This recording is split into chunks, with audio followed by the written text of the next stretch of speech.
Oi, então vamos falar sobre o estilo permissivo, né? O permissivo é pouco limite e muito afeto.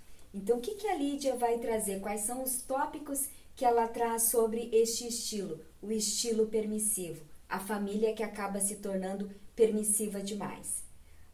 Você apresenta poucas regras e expectativas para o seu filho. Às vezes, você chama a atenção e disciplina o seu filho, e outras vezes não, né? Tipo, hoje você está atento, você consegue, né, manter uma rotina organizada, mas às vezes isso funciona numa semana, na outra semana ele já pode dormir a hora que ele quiser, pode ficar, de repente, na internet, ou jogando, ou assistindo desenho a hora que ele quiser. Então, tem que ter cuidado com isso, tá? Precisamos de uma lógica, tá? Se você fica aborrecido com algo que seu filho fez, não o deixa saber disso, guarda para você. Então, ao invés de você expressar, né, o seu sentimento ou chamar a atenção do filho, você acaba não falando nada, tá? E a criança ou o adolescente vai entender que tá tudo bem, tá? Se você fica... isso aqui eu já falei, desculpa, a próxima. Você se sente muito sobrecarregado com o seu filho. E aqui a importância, né, principalmente se há duas pessoas dividindo as responsabilidades com relação à educação do filho, a importância de que o casal ou as pessoas responsáveis consigam dividir as tarefas, tá?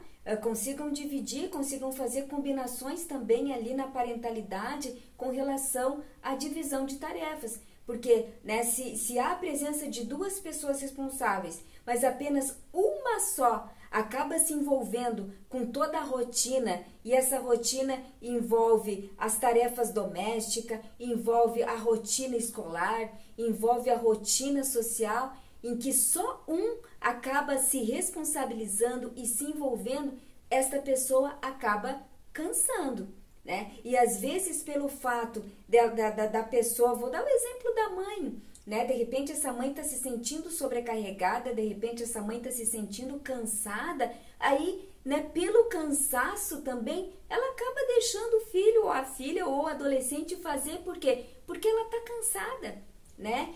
Ou o pai também, né? Se às vezes é só o pai, né? Então, né, se há duas pessoas que são responsáveis pela educação, é muito pertinente que isso seja dividido, né? Que essas tarefas sejam divididas, que isso seja conversado entre os responsáveis, para que, porque isso vai, facilitar a questão dos limites, a questão da disciplina, entendeu? E às vezes você acaba, adquirindo esse estilo permissivo pelo cansaço, né? De repente você às vezes até tem noção, né? E isso é muito comum no meu dia a dia, assim, assim, na minha experiência clínica, os pacientes que eu acabo atendendo.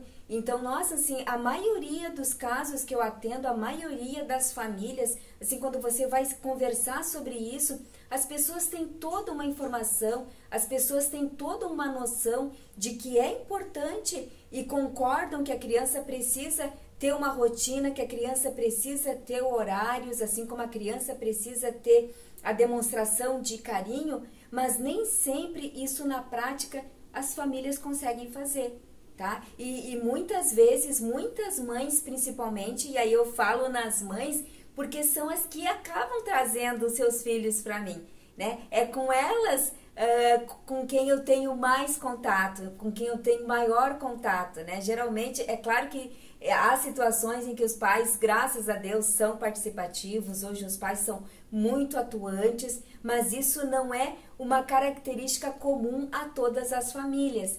Em alguns casos, é mais a mãe mesmo que acaba se responsabilizando com essas questões. E se ela se sente sozinha ou se ela está sozinha, ela acaba se sobrecarregando. E pelo cansaço, muitas vezes, há uma permissão de fazer aquilo que não pode, né? Então, por isso que estou compartilhando isso com vocês, tá ok? Tá ok, pessoal? Porque isso é muito comum com alguns casos que eu atendo, né? Pelo cansaço, você acaba deixando fazer. Mesmo que você sabe que precisa, né, ter um horário legal, um horário adequado para dormir, mas a criança vai dormir depois da meia-noite, né?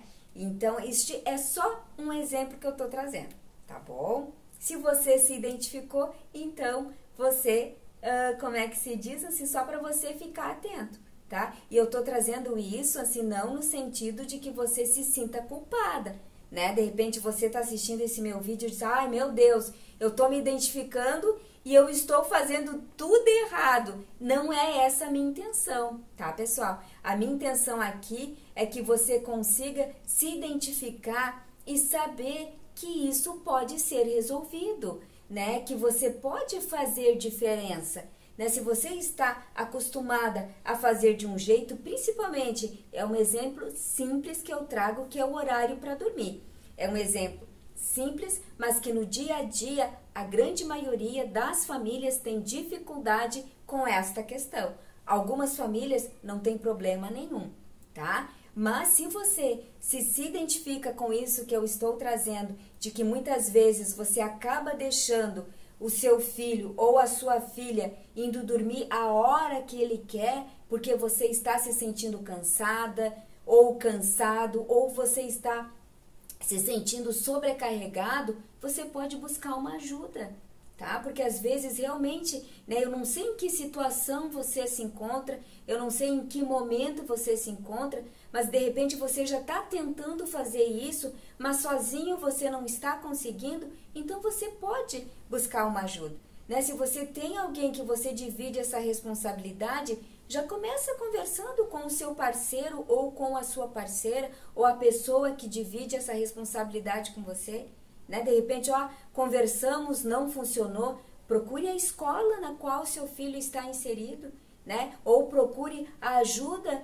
especializada, tá? Então, eu tô trazendo não de dizer que você é culpada, né? Não no sentido de dizer que tá tudo errado, não. Mas eu sei que isso gera estresse negativo, isso gera conflito, né? Algumas crianças acabam se tornando mais agitadas, mais ansiosas, porque elas não estão, né, estão indo dormir muito tarde. Então, você pode procurar uma ajuda especializada, tá? Ou você pode buscar, né, tentar mudar essa sua rotina, tá? É essa a intenção deste trabalho, tá? Este é o propósito deste conteúdo aqui, tá bom? Para fazer você repensar. E, às vezes, sozinho, realmente, a gente não consegue e precisa buscar ajuda, tá ok? E mais um ponto que ela traz aqui sobre o estilo permissivo. Você acredita que seu filho deve expressar todos os seus impulsos para se desenvolver, né? Então, tipo, deixar a criança, né? Porque hoje em dia é muito comum, há muitas teorias, assim como eu estou aqui compartilhando, né, estes conteúdos com vocês, mas há uma linha, né, em que parece assim que para alguns pais você ter que deixar o seu filho fazer tudo aquilo que ele quer, entendeu? Para você ser um bom pai, uma boa mãe, tá? Mas aqui eu falo para vocês assim, ó, a partir de um suporte teórico, a partir da minha vivência clínica, eu falo para vocês que isso na prática tem consequência. Então, precisamos sim ser pais afetivos, ser pais comprometidos com a educação dos nossos filhos, mas não quer dizer que para mim ser um bom pai ou uma boa mãe eu tenha que permitir tudo, tá? Até porque é conosco, é nós que começamos a estimular e ajudar a criança a lidar com as suas frustrações, né? Então, o limite protege, o não protege. Então, dizer não em algumas situações é para proteger o seu filho. O não também é amor, tá ok? Então, é uma maneira de ir frustrando, de ir lidando, né? E eles vão se dando conta que nem tudo eles podem e que há um limite, há algumas regras, entendeu? E a escola é o lugar em que essas situações, elas se apresentam. né? Porque se é uma criança ou um adolescente em que em casa ele pode tudo, ele vai achar que na escola também é o lugar em que ele pode tudo. E não, né? No convívio social, né? No social, há regras sociais nas quais nós precisamos nos adequar. Às vezes a gente tem o direito até de não concordar, tá ok, mas algumas regras sociais, elas são necessárias para uma boa convivência, né? Para mim poder respeitar o espaço do outro, respeitar o limite do outro. Esse exercício nós começamos em casa, tá? Então, quando eu digo que a educação, ela vem de berço, ela vem da família, tá? Por quê? Porque isso nós começamos já, né, a trabalhar com essas questões simples já dentro da nossa casa, entendeu? Já desde pequenininhos, né, nós já estamos trabalhando com alguns limites, tá ok, pessoal? Tá? Então, esse aqui foi o estilo permissivo, tá? E mais uma vez, se você se identificou, por favor, tá? Eu não tô aqui para dizer que está tudo errado, mas de repente você precisa, né, rever algumas situações, buscar uma ajuda e às vezes pode ser só conversar com o seu parceiro ou com a sua parceira sobre a educação dos seus filhos. De repente, só essa simples ação você já consegue resolver e mudar algumas situações, tá? Então, eu vou pro próximo estilo parental, que é o negligente, tá? Até o próximo estilo parental, tá ok? Já trago para vocês o estilo negligente.